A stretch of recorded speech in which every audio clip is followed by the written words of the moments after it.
The Charlotte Ledger Podcast is a member of the Queen City Podcast Network. Hey, it's Tony Messia with the Charlotte Ledger, and you're listening to the Charlotte Ledger Podcast.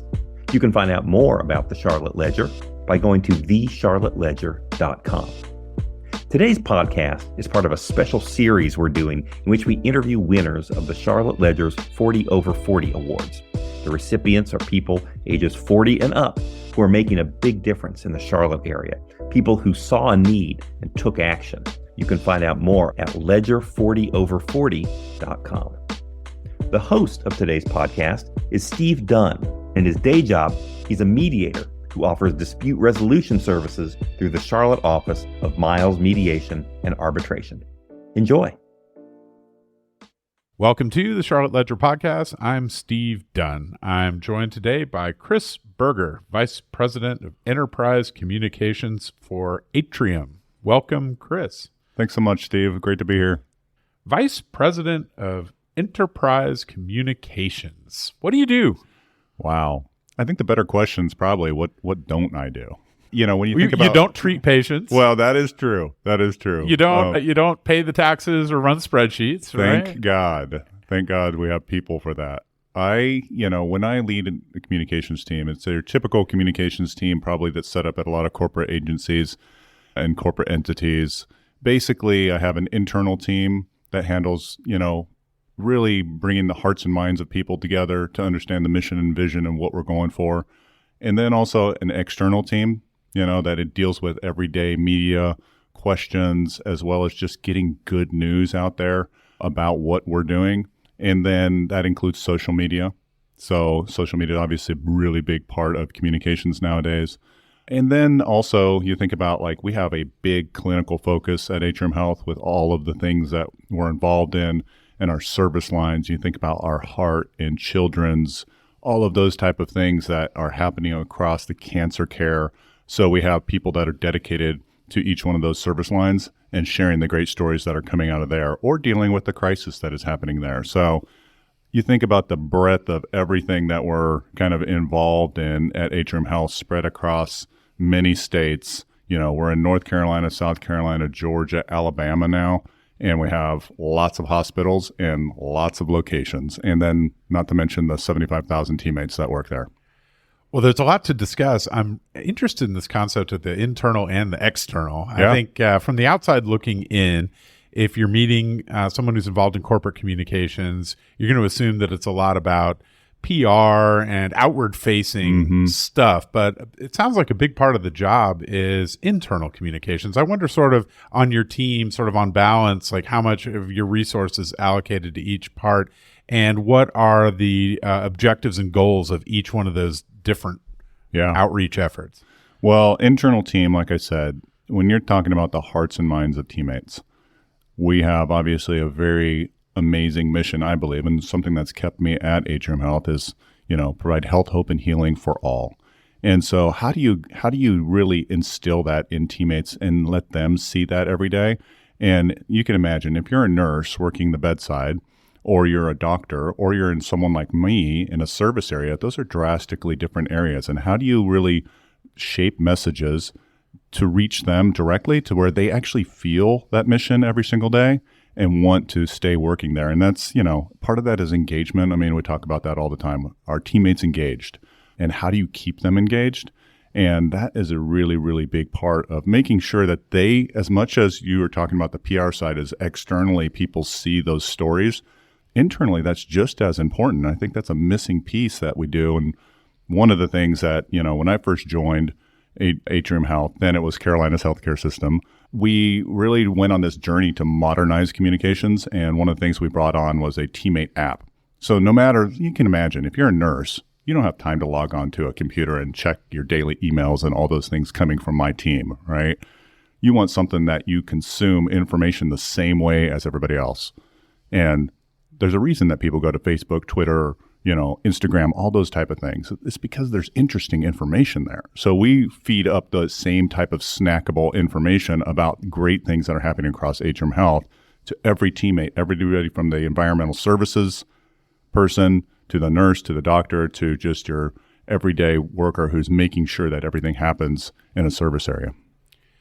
I'm interested in what you described about social media. And you've been a professional in communications for longer than social media has existed, right? And so the nature of the work has changed for you, and you've had to figure it out. And I wonder, when you're working for a company the size of Atrium, what challenges are created in keeping up with social media and basically communications it's moving at a much faster pace than perhaps it did when you started out? It's drastically important to stay up to date with everything that's happening. Social media is how people consume information. It used to be long form articles. You think about when we were growing up, busting out a newspaper was pretty common at your daily routine over coffee or whatever. Then it turned a little bit more into, reading that newspaper or something like that on, online.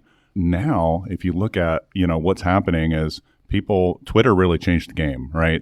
Their short little updates, everybody expects now to see whether they're going to engage in an article by just reading the headline. And that has drastically changed how news is shared, right? They call it clickbait for a reason, is people are, reporters have to write now headlines that people want to click on. And if they don't write those, they don't actually probably get paid as much for their actual article. So it's those type of things that we're looking at, and we're looking at ourselves at Atrium Health and my team as a newsroom now. We have a whole basically team that looks at all of the things and the articles that we do. We have a blog that we put out there, and same type of concept is we're looking at those same metrics of how are people coming to it? How are they getting there? Which articles are they clicking on? What is it that's attracting them to those articles, those type of things. So it's, talk about a big change in the world of how to disseminate information. Social media has done that, but we're trying to stay up with it. There's some things that just don't make sense for us right now. And you think about Snapchat and some of those really trendy, just because of resources, video intense type of platforms. And there's a new one that comes out all the time. My kids remind me of it, and that they want access to that, and we have to evaluate and look at it. So it's actually good for me because I keep on thinking, okay, is there a way to integrate this into what we do at Atrium Health? But a lot of it is, we are very regulated, obviously, by what we can share and what we can't. And it's not like we can just go make a video about something without getting everybody's approval. HIPAA. Everybody knows that because they go to the doctors sign your HIPAA. All those forms, all the consent, things like that we have to do behind the scenes, very much being scrutinized, obviously appropriately so, to make sure that people, when they're coming to the hospital, they feel safe and their privacy is not violated. I gather from what you're saying that Atrium doesn't yet have a TikTok account. We do not. That is something that we've looked into, and it is, like I said, just very labor intense. And we run a pretty lean operation for the size of organization that Atrium is just by itself, about 14 billion, that's by any stance, that's a big organization. Together with our partners, our new partners in the Midwest, Advocate Aurora Health, we are a $28 billion organization. That's massive. That's bigger than most entities here that are headquartered here in Charlotte. It's interesting to me that you've got to think in terms of social media, not just about the message that you're putting out, but also the way in which people out there in the world are reacting to it and commenting on it, or commenting about you in a forum that you didn't create or didn't even invite. And so I wonder how you do that. Have you got folks on the team who are just out there just sort of watching the networks and seeing what's being said? Is it important to respond to things or not respond to things? I'm very curious about the challenges that is presented in that way. Yeah, our whole social media team and others are involved in making sure that we're monitoring, comments both on our page and then things that are happening just out in the environment. Because as you imagine, with 75,000 teammates, things happen, right? And then with how many locations we have, we have 1,400 care locations. Life happens, right? And sometimes people are at their most vulnerable moments when that stuff happens, and they either are happy or they're not happy, right? And typically, you don't plan at the beginning of the year saying, this year I want to go 5 times to the hospital. It's an emergency. 0 times would be ideal. Yeah, exactly. And so, when people end up in those, situations, a lot of things happen, and, then you get into billing issues too, right? Someone's not happy with their bill. I mean, I work for Atrium Health, and I never like to receive the bill that I have, right, when I go, or something like that. So there's a lot of things like that we're constantly have to monitor, look at. And like you said, it's really a case-by-case basis on, do we decide to interact with, that whatever's happening, or we try to, obviously. The goal of my team is to protect and defend and promote Atrium Health. That's really what we're there to do, is we're there to make sure that everybody understands why we're there. And truly the jewel that Atrium Health, I believe, is in each community that we serve. Do bad things happen every now and then? Sure. That's my job, to make sure that we're working appropriately to get those things resolved as quick as possible. But yeah, it's both the good side and the bad side of, the news and with everything that happens.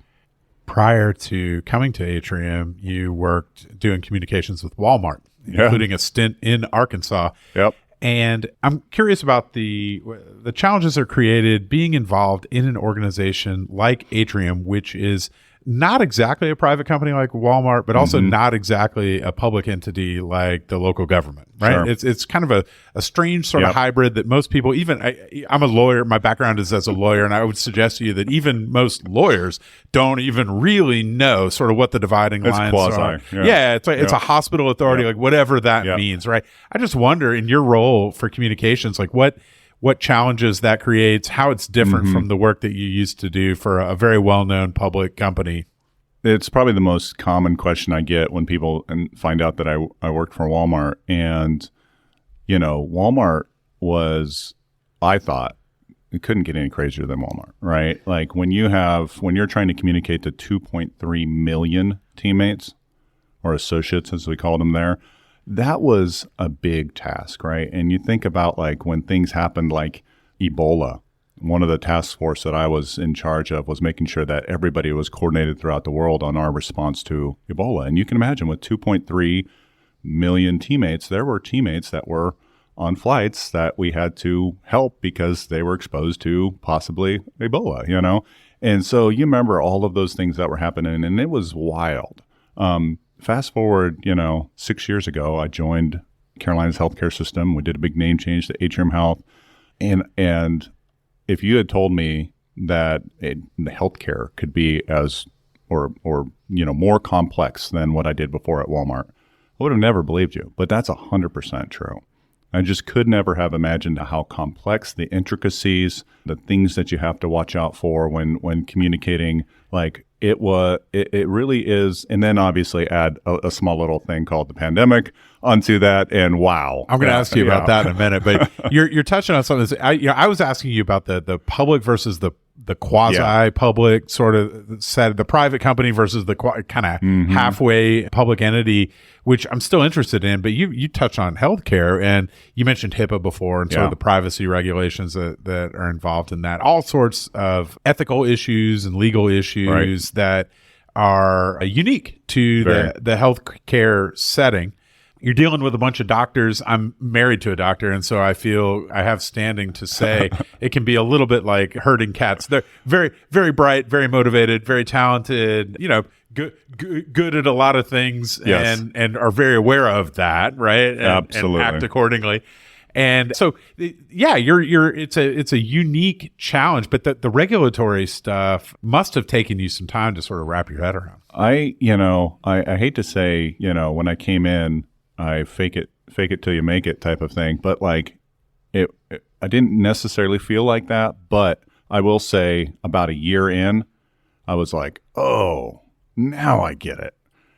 I mean, that's when I really felt like I was coming into my own a little bit, about a year into there. And I consider myself a fairly bright guy, and have never had that type of thing happen before. At Walmart, I jumped right in. I led their IT communications for all of their IT operations across the world, then moved into a more global communications role.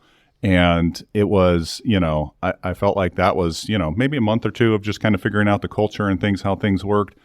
But it really, I feel like, took about a year for me to, really get ingrained and understand the dynamics. And I'm still learning things all the time. I mean, that's one thing that keeps me going at Atrium Health is really just learning. Every day is a new something that the political environment is so interesting right now. Things that are happening both in the state and both nationally. I feel like Atrium is on kind of the forefront on a lot of those type of things. You talk about the Innovation District and the School of Medicine that we're building here, second campus from Wake Forest University. Amazing things that we're really pushing on from an innovation standpoint. Just announced a partnership with Best Buy to where people are wearing things in their home to help them so they don't have to be in a hospital, but they're in the comfort of their home. All of those type of things are pretty cutting edge for healthcare. So, what I think is interesting is, as a lawyer, I learned pretty early on that in any company, everything sort of runs through legal, right? So the legal department is there, and the legal department touches every part of every operation that the company's involved in. For large companies, it's a lot of different stuff, but it all runs through that one office. And so if you're in legal, you kind of have your finger on the pulse of sort of everything that's going on. And then eventually I noticed that there's the communications professional right there in the room. And a lot of times it's not so that we can put something out. It just seems like it's an important part of your job is just knowing what's going on, right? Just so that you don't get caught surprised. Huge. And that's part of I try to educate everybody. There's big C communications and there's little c communications. Big C is what my team does. When we go out and we have our newsletters or our, using that teammate app that I was talking about, or press releases or stories that you see on the local news or national news, those are all things coordinated by my team. What we're trying to instill is little c communications. So like managers, give them context to be able to talk to their team, give them the confidence to say, when there's a big change that's happening, that change management around explaining the why of what's happening, that's really, really important. And if they don't feel like they have context, they don't share that information. So if they don't have that, and then we're not giving that to them, and so partnership with legal is they're usually top of our list because we have privacy and legal that we're always sending stuff to say, have we covered everything? Are we good here on statements on anything that happens? You'll see in the newspaper or on the news, Atrium said that, all of those things clearly typically are going to have to run through somebody to say, yes, we made sure that we're good. But we also work very closely with our HR team because you think about HR, they're such an important partner when it comes to communicating and making sure, again, the culture of Atrium Health comes through, the culture of what we're trying to instill in the organization. We just unveiled last year culture commitments, which are basically the way that we all agree that we're going to, act at work. And those are just amazing. And so, but we can't do that by ourselves. We need all these partners across the organization. Like you said, legal is right at the top of that list. Well, you've been in Charlotte for a while. You came to Charlotte to go to work at Atrium Health, right? No, actually, Walmart sent me here to start a global shared service center for them. During that time, I came to realize it's like those inflection points in your life when you're like, okay, I think I might want to do this other thing in my life. And then when you do it, you're like, my real love is maybe communication. Not. Yeah, that's perfect. Yeah, that's perfect that you tried it and Yeah. I mean, I had a blast, but at that point in my life, my kids, I have 2 girls.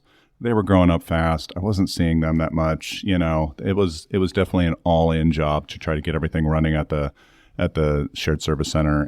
And so that's through a friend of a friend, basically, the job at Atrium Health became known to me, interviewed, and here we are. Here we are. Along the way, you stepped into your current role as Vice President of Enterprise Communications. And around that time, December 2019, there were just a few stories pinging around the news about some people getting a cold in China.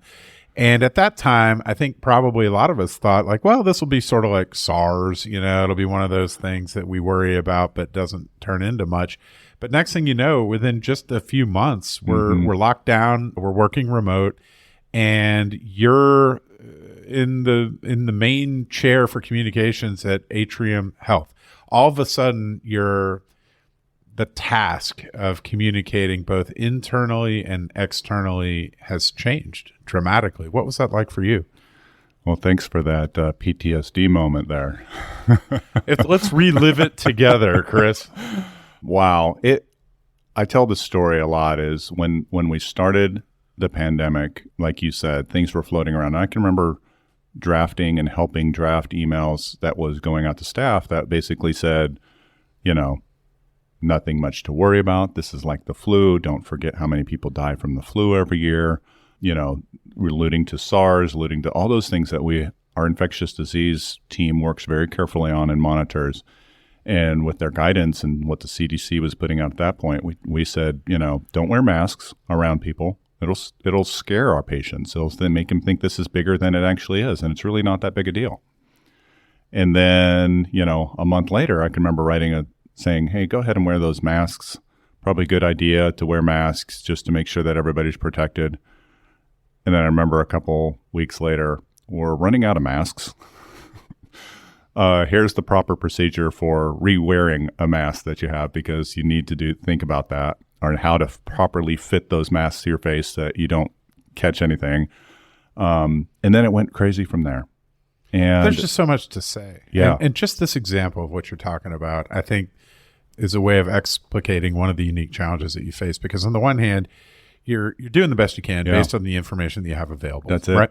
And then the information that you have available changes, and thus your guidance changes, which I think most people would think, if you asked them in the abstract, would say, yeah, that's what you should do. That's the right, rational, responsible thing to do. But when it actually happens in real life, a lot of people look at that sort of change in communication and point to it as though it reflects poorly on your credibility, right? Like you were lying to me before. That's right. Why should I believe what you're saying now? That's right. That was a big part of communicating and making sure that people knew that this was evolving. We'd never seen anything like this before.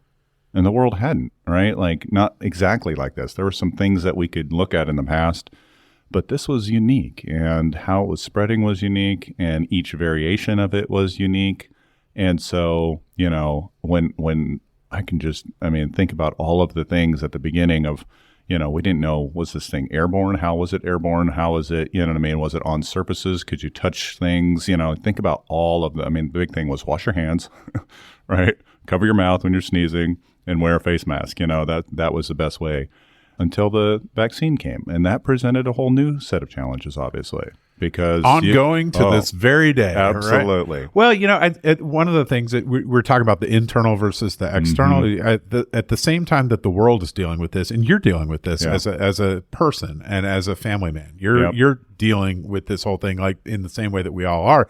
Meanwhile, you've got all of these people who work there, teammates, as you refer to them, who, my wife is an Atrium employee, and I vividly recall the experience of sending her off to work each day and thinking, the one place in the city where people have COVID is where you're going. That's it. You know what I mean? People are just walking into it. And it was inspiring the way that we carried on and the way that people were courageous and did what they needed to do. It was inspiring the way that people innovated and figured out, like, okay, we need to, manage the air pressure in these rooms. That's right. And here are the protocols. We're developing all this stuff. And frankly, the communications, you were sending out infectious disease doctors in a very prominent way to communicate about the latest sort of information. I can only imagine what all of that is like for a guy who's been on the job a couple of months. It was nuts. It was really, I don't know if I've truly recovered from that time. Honestly, like in many ways, I tell people, and I don't know if many believe me, but there was days, weeks, months, years where, I know for the first several months, I was working 12 to 15 hours every single day, not Monday through Friday. It was every single day because new information was coming out. There was something that needed to be changed, new signage that had to be made, something that had to be out there. Obviously, we're known as experts, so we were being called on by national media like we'd never had before. I have background in it. Luckily, I had a team ready to jump in on that. And it was absolutely wild. And that went on. It was like, you're thinking, okay, this can only last for, a couple weeks. But that went on for months and months and months and months and months. And, and then being work from home, we've barely talked about that, but like that whole change of like not really talking and being around other people, not being able to mentor my team like I typically would, being able to just stop in and do that coaching by walking around, saying hi to people. The whole intentionality changed drastically there of how to really keep the team intact, keep them going, I knew I was feeling burnout, and so I could imagine they were as well. So all of those things combined, it was intense. And I know there were times where just like I felt myself, getting emotional about things that I would typically never get emotional about, feeling when we see the story of people that were, not believing that people were dying in the hospitals, and then they would get it and their family member would die and they would pass it on and things like that. And that was happening all the time. I mean, we had to bring in extra morgue units and things like that. And I even had, my own family questioning a lot of the things that were happening and, saying, well, I don't know if these numbers, I was like, look, I'm telling you, the respirator number, people that are on life support is going up drastically. And the percentage of those that are vaccinated versus not is, it's very small. So, what does this point to? As somebody who's a professional in communications, it seems as though it's harder now for us collectively to tell the difference between the truth and a lie. And I'm very curious with the advent of AI and the way that that's going to influence communication. I mean, just the way that it can manipulate. The way that misinformation can be very effectively disseminated. And here you are, a guy who's trying to disseminate real information. I just wonder what your thoughts are on that, and if it keeps you up at night, or if you worry about where we're going. It does. It definitely does. It's a big debate amongst communication professionals right now. I sit on a leadership council, and we just had this discussion last week actually about AI, and certainly the misinformation side and fake news, so to speak, has been out there for a while. So that's kind of like our job to help dispel some of that, figure out like what we do with that, the counterpoints to it. But what about the problem that people just don't believe you anymore? Yeah. You know what I mean? Yeah. Like you can do an effective job of responding with the truth, but if people don't believe the truth, then you got a more fundamental problem. I truly believe that's the problem of what we're seeing across, pretty much every, political or social landscape right now. I mean, people are so ingrained into their camps that I think that no matter what, it's almost like a religion. You either, you really believe in that and that's what you're going to stick with. And to change that would change you would take an act of God, basically. Well, it seems like if we're going to crack the code, though, communication has to be a part of it. Right? I'm kind of hoping that you can tell me what we're going to do I here, certainly right? believe it. But you mentioned AI, and that is a tricky thing right now because I believe that it's something that can be used for good. I mean, every writer has writer's block. Every writer has, so being able to use a tool just like you would any other tool, like people used thesaurus in the past to find a different word for something.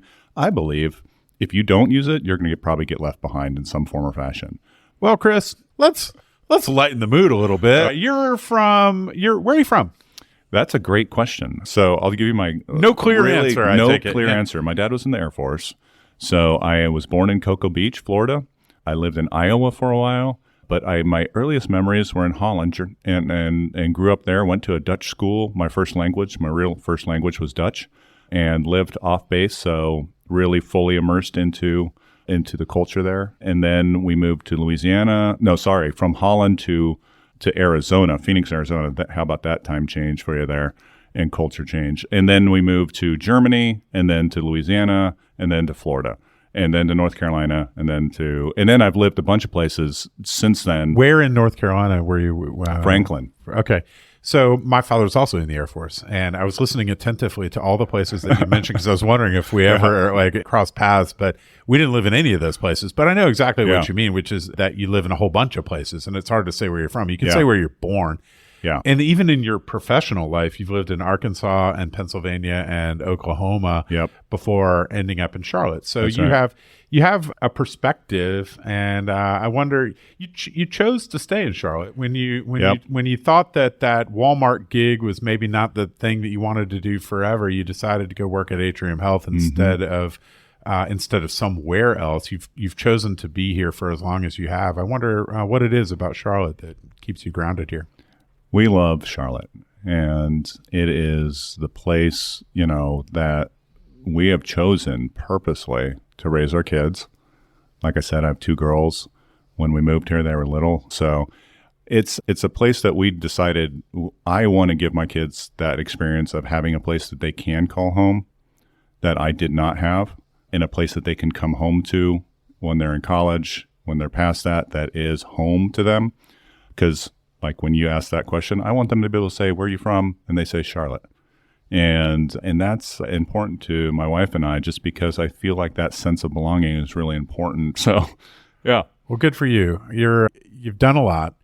You're not finished. No. I'm sure we would both agree that one of the greatest accomplishments of your entire life is being awarded the Charlotte Ledger 40 over 40 award, which is a true honor. I will say, as somebody who's spent some time speaking with the other folks who have been given that honor, it really is an honor. You're in great company. But I wonder, as you see time passing and as you've seen Charlotte grow along with yourself, what are your thoughts about being at this phase in life? Yeah, it's I think it has become very, clear, evident over the last probably 2 or 3 years to me that, I'm still have obviously a lot to live, but I'm not as young as I used to be. And, and it's weird growing up because like when you get older, I don't think you generally are like, I'm old, that's not how you feel. It's certainly not how you, just in general and how you interact with people. And so what I'm kind of at that age now where I have my little, daily supplements and pills that I'm taking, and it has to remind me that I'm taking those because otherwise I forget, things are definitely different. But I think at work, what I realize is how I've tried to be my whole career is kind of like the people that work with me, you rarely will hear me say, you work for me. You know what I mean? It's, you work with me. But what I also have to realize, and what I have, I think, realized is those same individuals want to be mentored. They want that same opportunity that someone gave me early in my career to kind of bring them and show them and say, this is how, these are the life lessons, or here's some leadership lessons that I learned along the way. And I have to be that person now, where I had that person earlier in my career do that for me.